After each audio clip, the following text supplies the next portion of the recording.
It began like any other evening.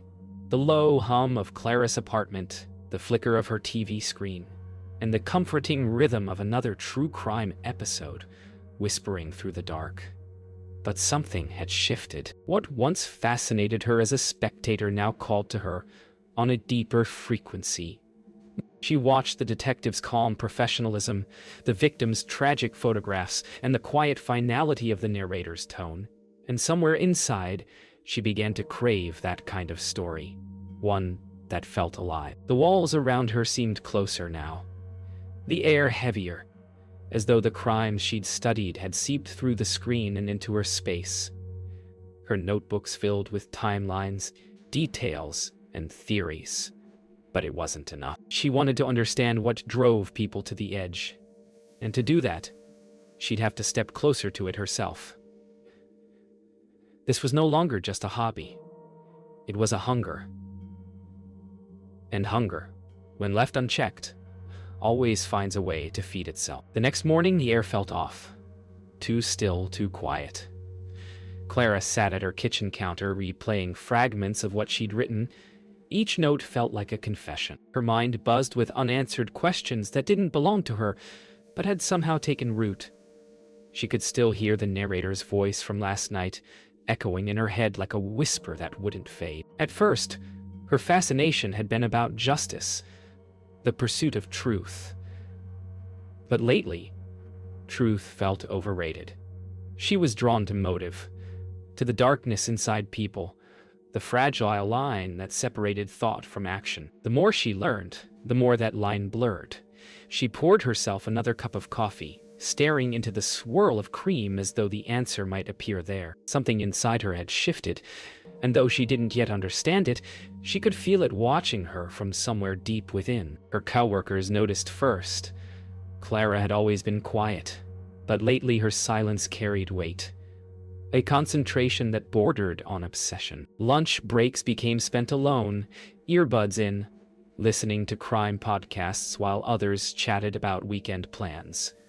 Her computer screen, once filled with spreadsheets, now flashed case reports and public records. She told herself it was research, preparation for something meaningful. Maybe a book, maybe a podcast of her own. But beneath that justification, something darker simmered, the need to be part of the story, not just its observer. It wasn't fame she wanted. It was understanding, control, intimacy with the unknown.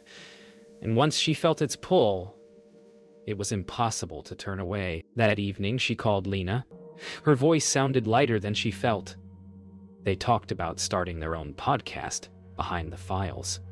The idea felt thrilling, like crossing a line she'd been circling for months. Together, they'd tell real stories, give victims a voice, expose the darkness with empathy and precision. But beneath her excitement, Clara felt a strange static.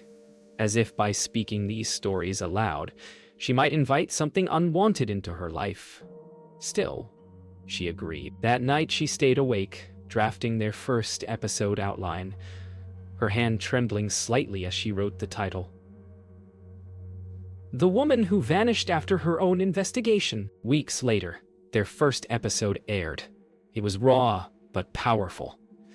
Two voices exploring the anatomy of fear. Their small audience grew quickly, and for a while, Clara felt purpose.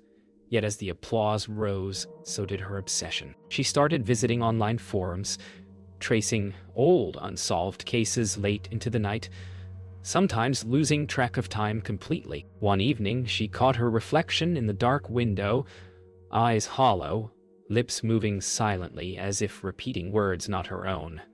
In that moment, she realized something chilling.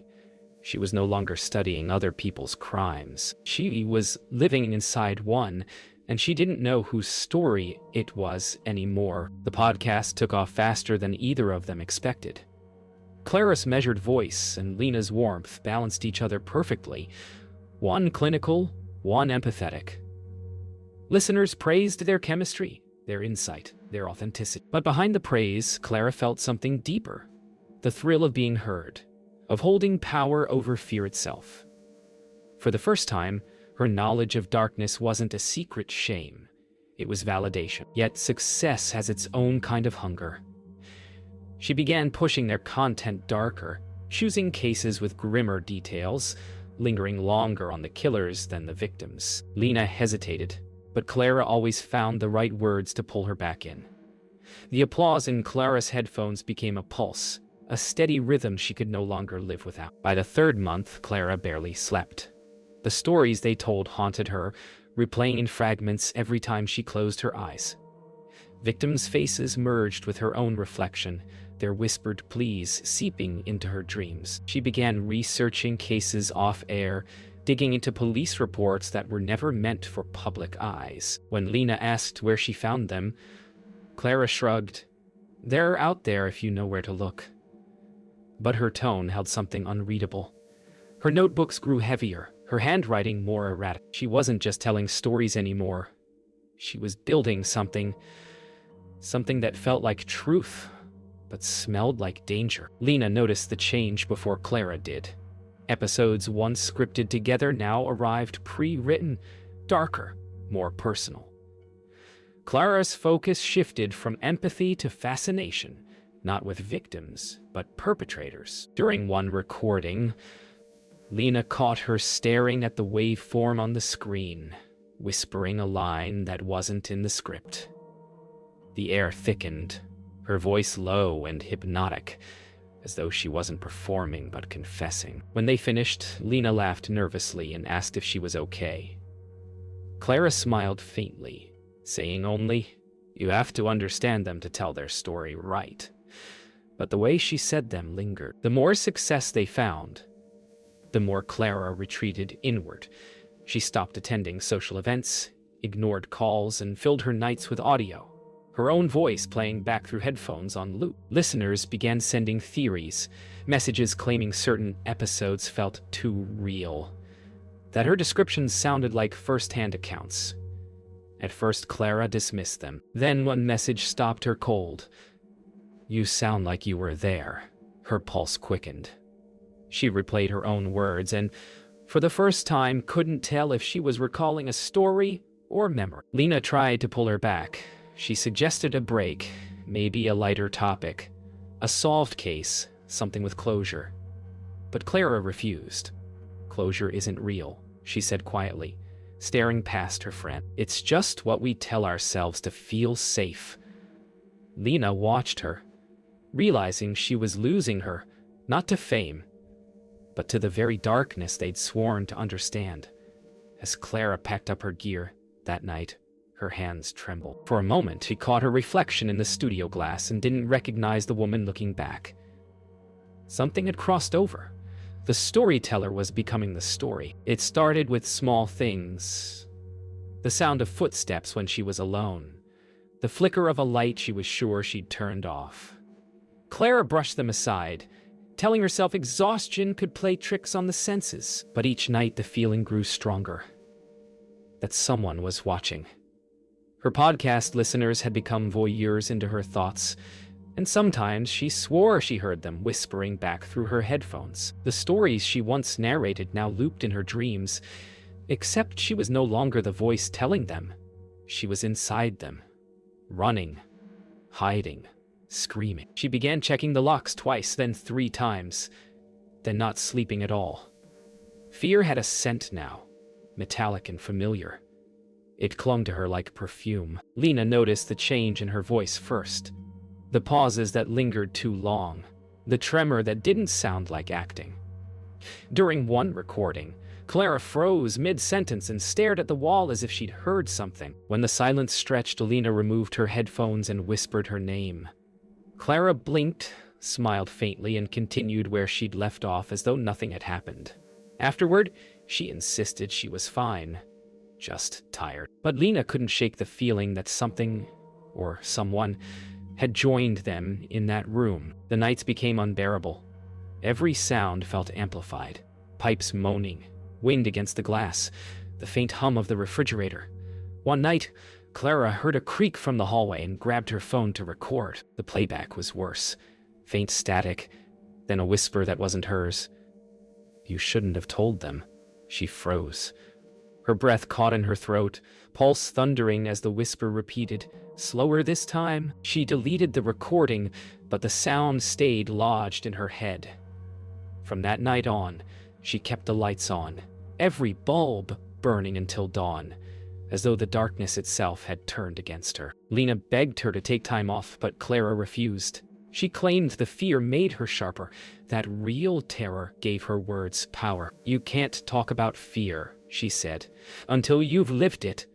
Lena stared at her friend, unable to recognize the woman before her. Clara's once soft demeanor had hardened. Her voice was steady, but her eyes told a different story. They recorded their next episode, one about a woman convinced she was being followed. And when Clara spoke, it didn't sound like a performance.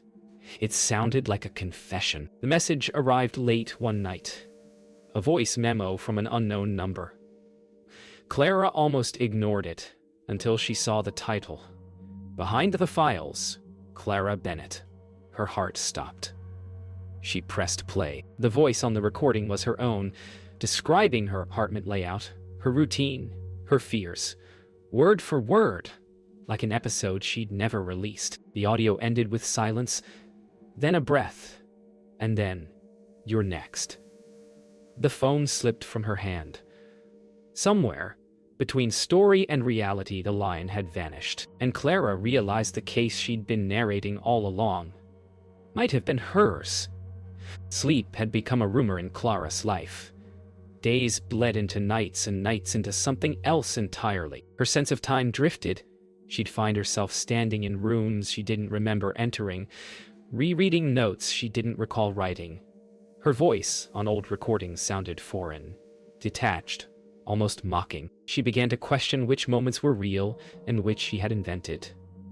The stories she told, once safely contained in fiction, had begun to spill outward, staining her world in quiet, invisible ways. Even sunlight looked artificial now, too bright, too clean, as though it belonged to someone else. Clara knew she was losing control, but part of her didn't want to stop it. There was a strange comfort in unraveling, a dangerous peace in finally becoming the thing she had studied for so long. When Lena arrived unannounced one afternoon, Clara didn't answer the door at first. She stood frozen, staring at the peephole, unsure if the shape on the other side was real. When she finally opened it, Lena stepped in and gasped at the state of the place. The walls covered in pinned notes, scribbled theories, and lines of red string connecting faces and headlines. Clara explained almost serenely that she was mapping patterns, seeing what the victims saw. Lena tried to reason with her, but every word seemed to echo from far away. Clara smiled, distracted, her gaze lost somewhere past Lena's shoulder, as if she were already listening to a different conversation entirely. The next recording session was tense. Clara insisted on covering a new case, a disappearance with no suspects, no witnesses. Lena recognized the details too late. It was Clara's own life rewritten as an investigation. Every detail she spoke matched her reality.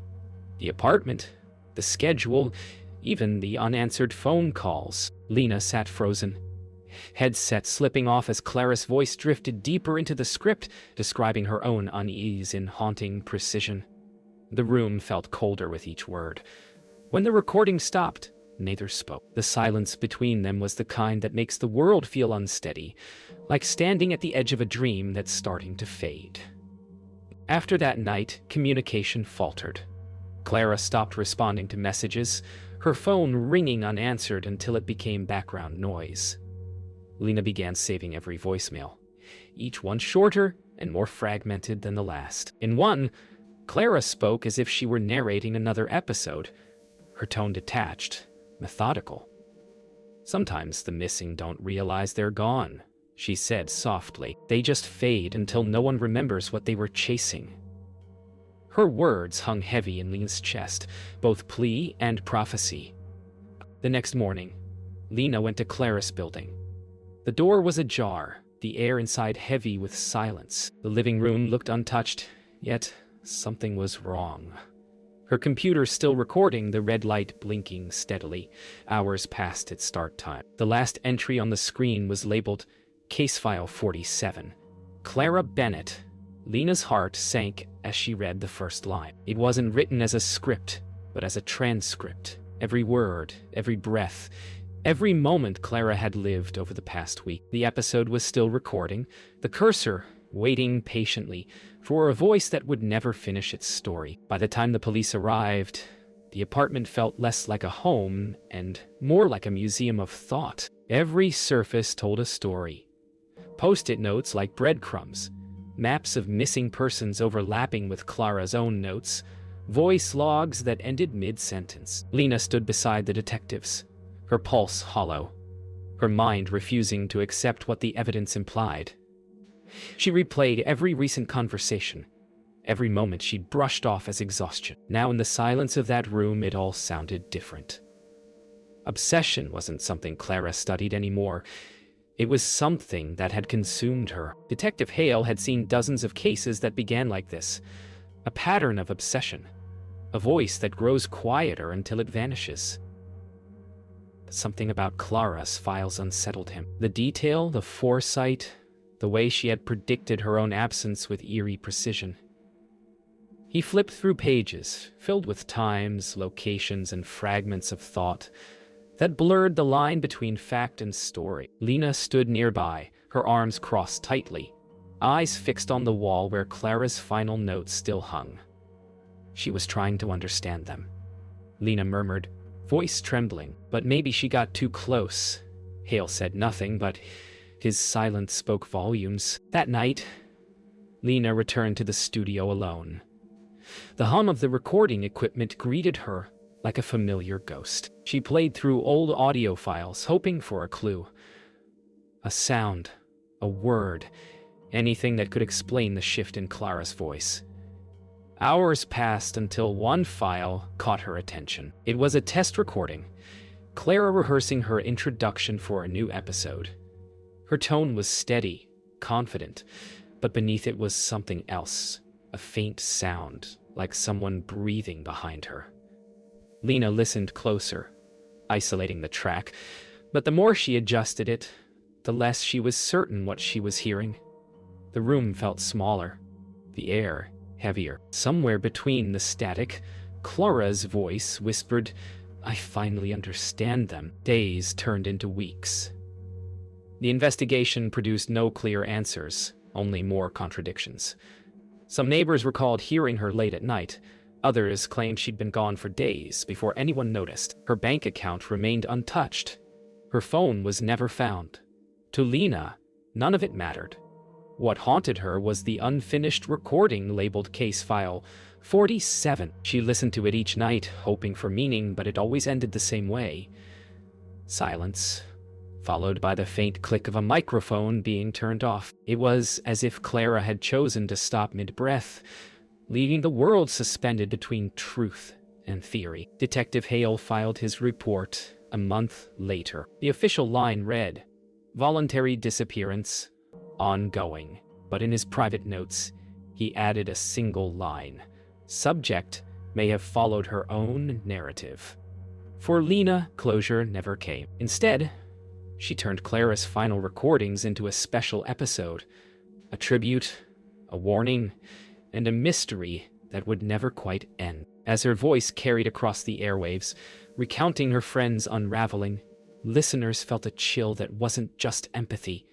It was recognition, because obsession, like any story worth telling, always waits for someone new to find it. Detective Mason Hale had spent 20 years untangling the motives of strangers, yet something about Clara Bennett's case unsettled him in a way he couldn't explain. There were no signs of struggle, no conclusive evidence of departure, just absence, deliberate and quiet. Every file he opened seemed to lead back to her podcast, to the rhythm of her voice telling stories about others who vanished. Listening to her recordings became an obsession of its own. He found himself tracing her inflections, pausing on moments where her breath hitched or her tone softened, as if she were speaking to someone just out of frame. Clara's voice, once public entertainment, had become a private riddle. one that refused to let him go. Lena joined Hale for interviews, each one a mirror reflecting fragments of the woman she'd known. Friends described Clara as curious, restless, kind. Others remembered her differently, withdrawn, secretive, fixated.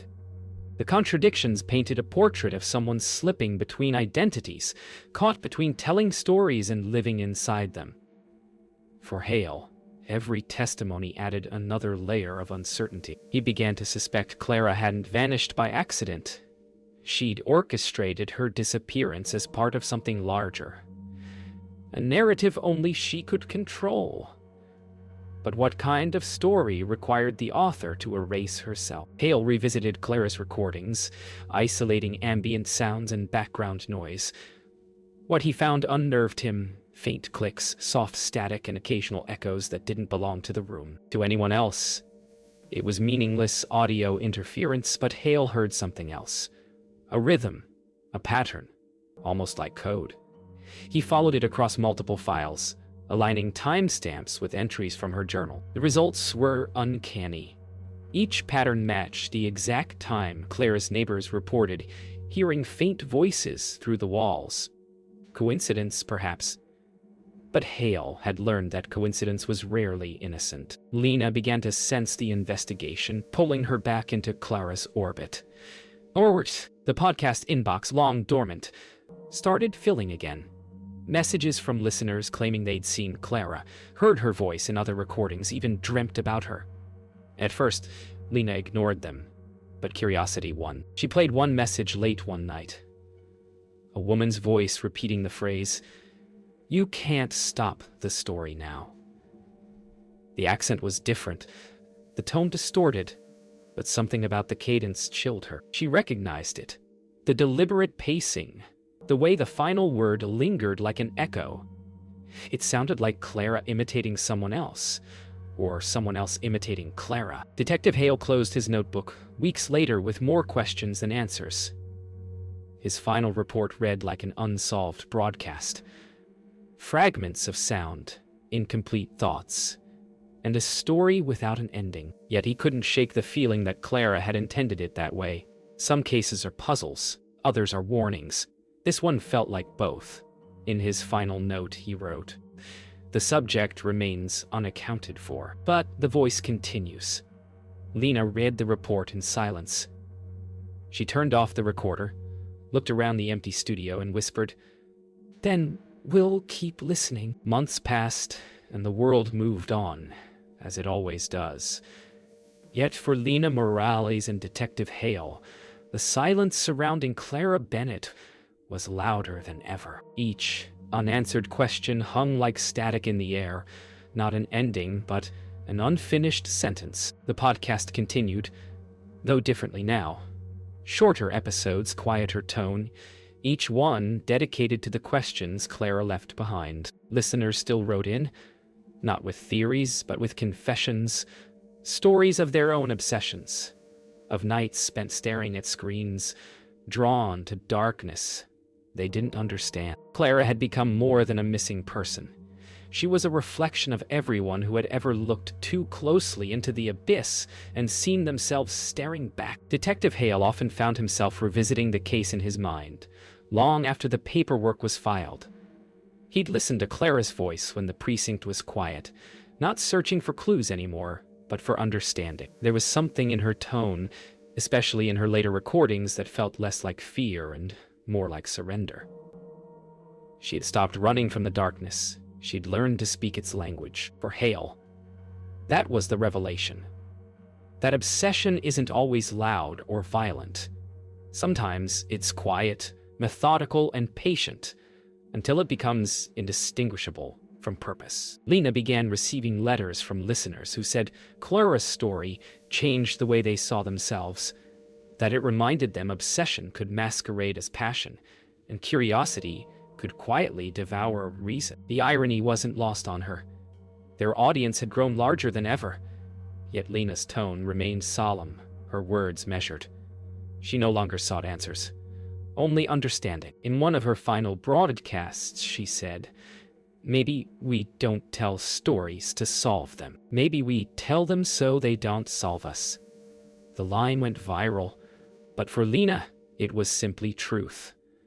The kind that comes after all illusions fall away. Months later, Hale stopped by the studio to deliver a final piece of evidence. Clara's last notebook returned from the lab. Its pages were filled not with timelines or suspects, but reflections, fragments of thought written in looping script. Stories don't end. They echo. Lena ran her fingers across the words, feeling the weight of every sentence. She didn't cry. Instead, she placed the notebook beside the microphone and hit record. "You were right," she whispered softly. "They do." In the end, Clara Bennett became both question and answer, a story that refused to die, told and retold until it belonged to everyone who heard it. For Lena, the podcast continued, not as a chronicle of crimes, but as a meditation on the human need to understand the unknowable. For Hale, it became a reminder that not every mystery is meant to be solved. Some are meant to be felt. The way silence feels before a storm, or how a familiar voice lingers after it's gone. Clara had wanted to live inside her own story. In a way, she had. And in that story, she found something neither fame nor fear could offer: permanence.